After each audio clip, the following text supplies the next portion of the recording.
Maki mengapresiasi dan mengucapkan selamat kepada pemerintah Indonesia dan pemerintah Singapura yang telah bersedia menandatangani perjanjian ekstradisi antara Singapura dan Singapura, khususnya dalam nanti kerjasama pengulangan kembali pelaku-pelaku tindak pidana, khususnya korupsi.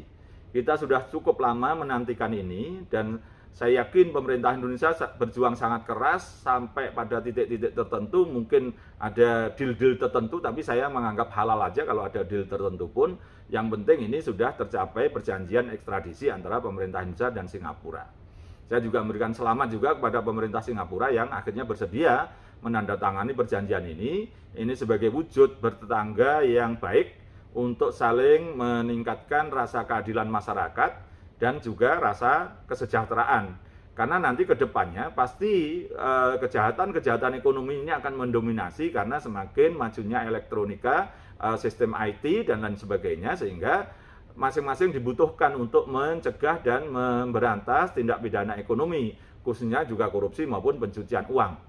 Dan itu akan saling merugikan nantinya lama-lama, sehingga Singapura saya kira akan ujungnya membutuhkan perjanjian ekstradisi ini. Kalau dulu-dulu masih enggan karena mungkin barangkali ada kepentingan ekonomi, tapi ke depan pasti kepentingan ekonominya akan terganggu kalau tidak ada perjanjian ekstradisi. Jadi ini saya kira selain kerja keras pemerintah Indonesia, juga Singapura sekarang sudah merasa membutuhkan perjanjian ekstradisi ini.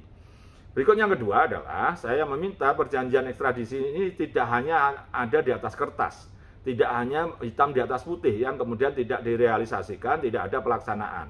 Untuk itu saya meminta ada proyek percontohan untuk tahun ini, bahwa ada pemulangan orang-orang yang buron di Singapura ke Indonesia.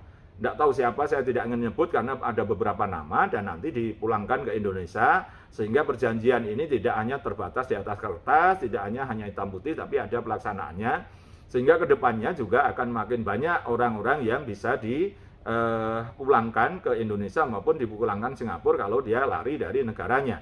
Dan khususnya juga ke depan saya kira juga terorisme nanti juga saling membutuhkan juga ini. Jadi memang ke depan juga pasti banyak hal yang bisa dikomunikasikan, dikerjasamakan, termasuk juga narkoba. Jadi kejahatan extraordinary crime itu akhirnya membutuhkan ini.